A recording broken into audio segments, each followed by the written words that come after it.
So in this session we will be discussing about work. We'll be discussing about work done by an object. So work done is defined as W is equal to F dot S. This is the formula to calculate work done. Now it is what I'm trying to say is, let us say there is a block. This block is kept on a ground. Okay, you apply a force. This is the A is the position of the block right now. So the block got moved and it is presently occupying this position B. Okay, you applied the force, the block got displaced by S. Why it got displaced? Because A is the initial position and B is the final position. So S is the displacement. So work is defined as the dot product of force vector and displacement vector. So if you expand it, work is equal to Fs cos theta. It is a dot product. So work is, this is the magnitude. Work is equal to Fs cos theta, where theta is the angle between F and S. Okay. Now work is a scalar quantity. Work is a scalar quantity and its unit is joules, denoted by capital J. It is the SI unit. Okay, so that means this work, you can have different value of theta here. Okay, so let us say if theta value is equal to 0, work will become Fs cos 0, which is equal to Fs. What do I mean by this situation? There is a block kept on the ground. Let us say this is the force and this is the theta. Because you are pulling by force F, this block after some time will be somewhere here. So it underwent displacement, right? It underwent displacement. So if this angle theta is equal to 0, work is equal to Fs. If theta is equal to 90, work is equal to Fs cos 90. Cos 90 is 0, so it is 0. If theta is equal to 180, work is equal to Fs cos 180. Cos 180 is minus 1, so this will be minus Fs. Okay, now this minus what you are seeing, it is only mathematical. It is only mathematically. Work is a scalar thing. Okay, work, when we talk, we don't talk about any direction.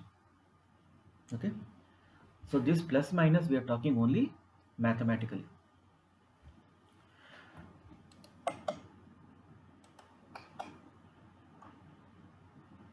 Okay, now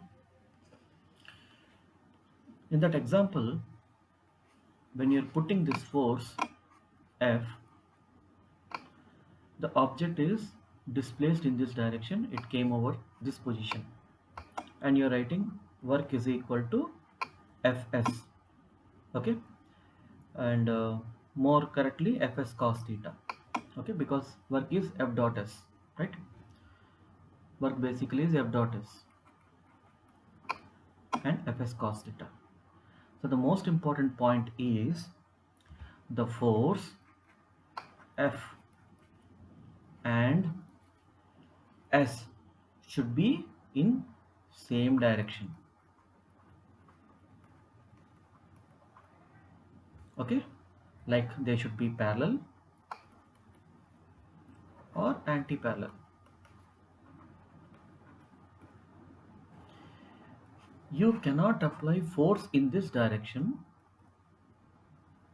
and the object is displacing in this direction. You cannot write F work is equal to F dot S. Anyway, the angle is 90 here, it will become 0.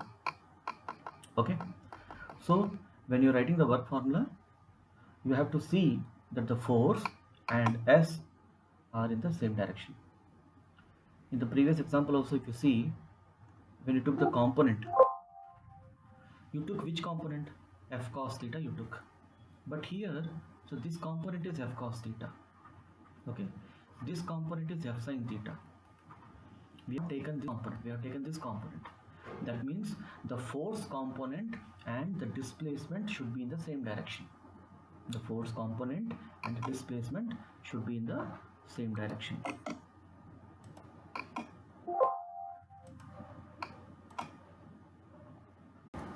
Let us see some more concepts. When you write work is equal to F dot S, now here this formula is valid for a constant force. For a constant force, this formula is valid. Force is equal to some 120 newtons. It's a constant force. Okay, for that type of situation, this formula is valid. For variable force,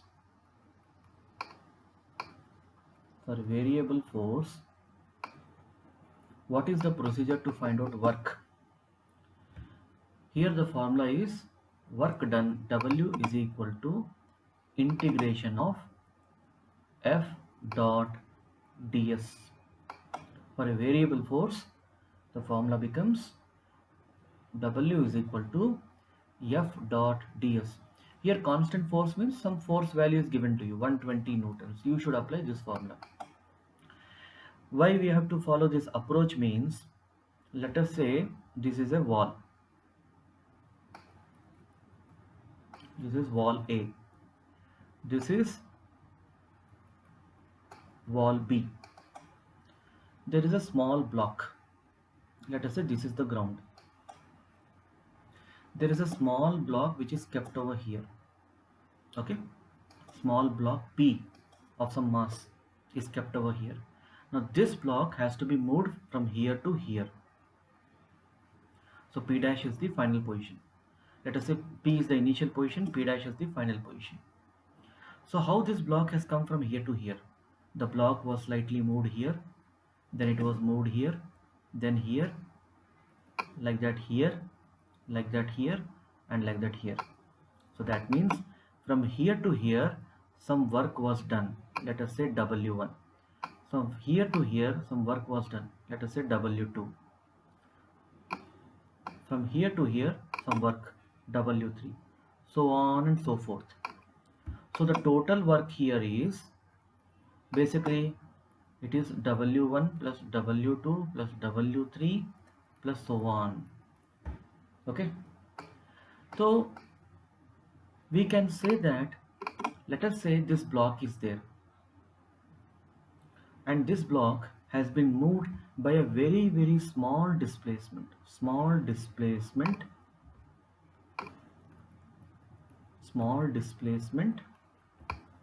ds. Okay, this gap what you're seeing, this is very small displacement, it is ds. So what can we do?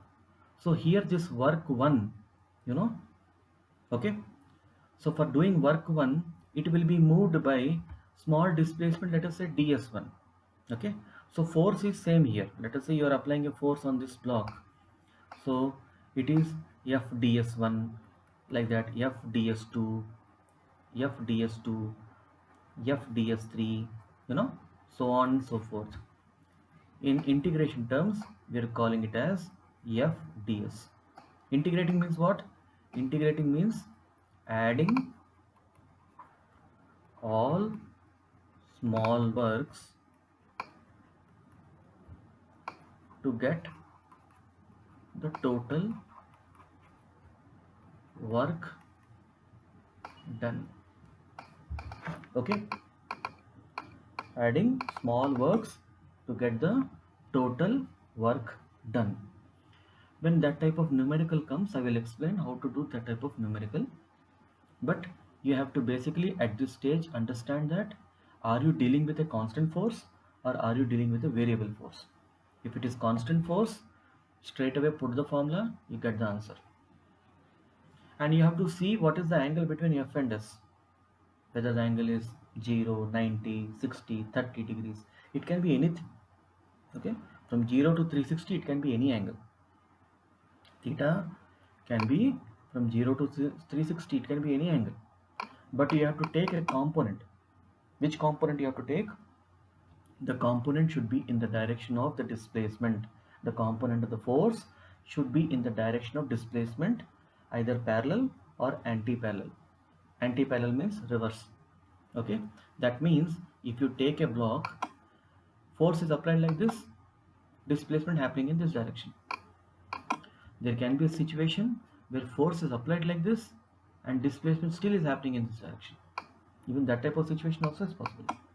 But you cannot apply force in this direction and say that I will calculate work in this direction. You cannot apply force in y direction and calculate work in x direction. That is what I am trying to say. You can apply force in x direction, force in x, w in x possible. Force in minus x, w in x possible. But force in x direction, w in y direction, work in y direction, not possible. This is not possible. Okay, so remember these points.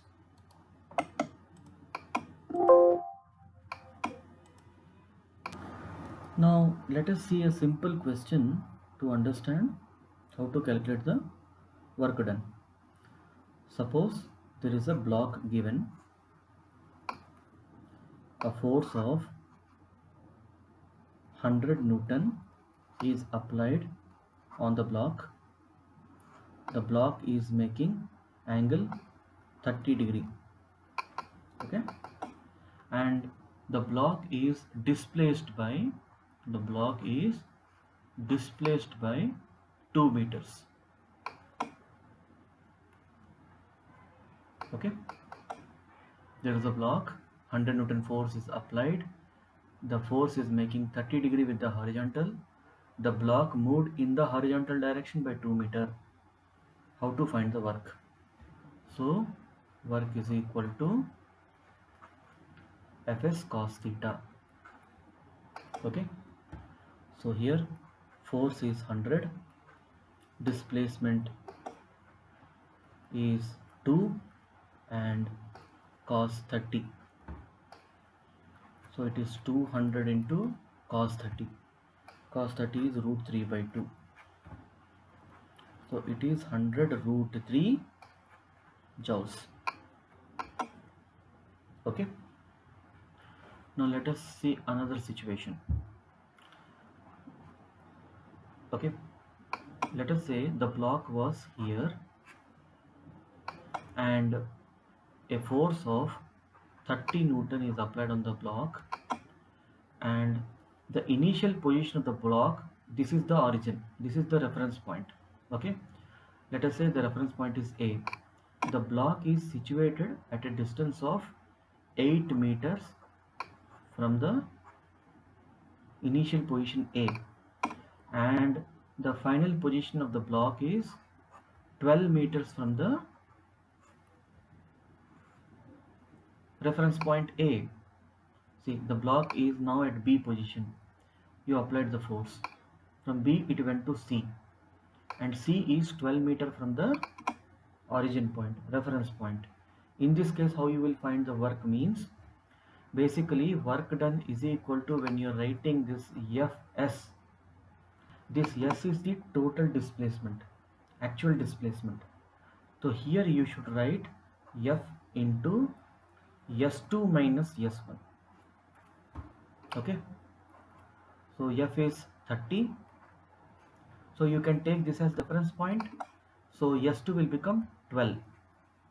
12 minus S1 will become 8. Here we have taken this as the reference point. So it is 30 into 4, 120 joules. Okay.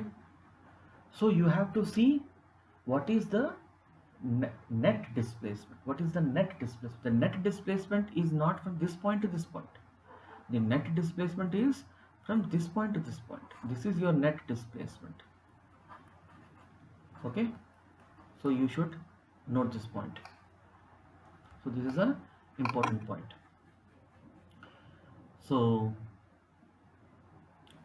can we think of any other situations?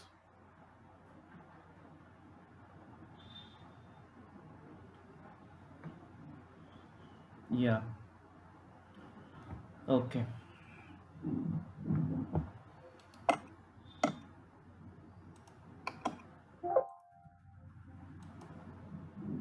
So this is an example of how to calculate work when there is a variable force. Here the force is a variable force. Force function is given. Why I am calling this as a variable force? You can keep changing the value of x. The value of force keeps changing. In the previous example, the force was a constant term, 30 newtons. Here it is not constant. If you put x is equal to 10, you get some value of f. If you put x is equal to 20, you get some other value of f. So in this situation, how to find out the work done? So we have known that the formula for variable force is F is equal to W is equal to integration of F dot ds. Here the displacement is in the x direction. You will write dx. Okay, this is the formula. And here we have to apply the boundary condition. We have, in my bridge course, I told you about definite integrals. Okay, definite integrals. So here x limit is 20 centimeter to 40 centimeter. So x is, here variable is dx. X is varying, right? X you can vary. So x value from 20 to 40 centimeter is asking you to find out the force. Okay. So, and here it is given in centimeters. So joule is a SI unit. So here you have to do the integration. For doing integration, you have to write the value of f, 3x square minus 2x plus 1 multiplied by dx. X is equal to 20, x is equal to 40. Okay. Now you have to take dx inside. So this becomes integration 3x square dx minus 2 integration dx plus integration dx. Here there is an extra which I forgot. Okay, constant you can pull it out, and the boundaries are between 20 to 40. Integration of x square is x cube by 3. So it is 3 x cube by 3 from 20 to 40 minus integration of x dx. This formula you should remember, x power n. You remember that formula, x power n dx is equal to x power n plus 1 by n plus 1. There will be a constant term also, but we are not talking about constant here. Put x is n is equal to 3, 2, you get x power 3 by 3. So here it will be 2x square by 2 from 20 to 40. And this will be, if nothing is there, it is 1. Okay, so this will become x. Students, I am trying to explain each and every step so that everyone understands. Okay, that is the only motto, so that there is no difficulty while doing. The idea is to help everyone. Everyone should be able to follow. Everyone should be able to learn. So 3 gone, x power 3. So you have to open the bracket. How do you open the bracket? You put the, this is called the upper limit, this is called the lower limit or lower boundary, upper boundary, you have to write 40 cube, you have to do minus 20 cube. You have to just put the value of x as 40 and x value as 20. Minus 2 cancel, x square, so it is 40 square minus 20 square plus 40 minus 20. Okay, so once you solve this, so 40 cube, 4 cube is 4 square, 16, 16 into 4, 64. 64, you will get 3 zeros, you get 8000, then you get 1600 minus 400 plus 20. Okay, so 64,000 minus 8,000 is 56,000. So 56,000 plus 20, so 56,000 and 20. Okay, minus 1200. This 1200 we have to consider. How much we are getting? We are getting 20. Here you are getting 48, and you are getting this much, 54,820. But wait a minute, this is in centimeters, so we have to convert this into joules, means centimeter has to be converted into meters, right? So while doing this whole sum, actually here if you want to calculate in SI unit, okay, you should convert this into meters. This should be written as 0.2 meters and this should be written as 0.4 meters if you want to get the answer in SI unit. Okay, here we have just taken x is equal to 20 centimeter. Okay, joule is a SI unit. If you want to get the answer in SI unit, instead of 20 you should take 0.2 meter. Remember this point. So here you have got 54,820, you got these many units. Okay, we are not writing the units here because x we have done this in whole thing in the centimeters. So here if you want to calculate in SI, you should convert this into 0.4 and 0.2. Just remember that point. Okay, rest the procedure entirely remains the same. Okay, thank you.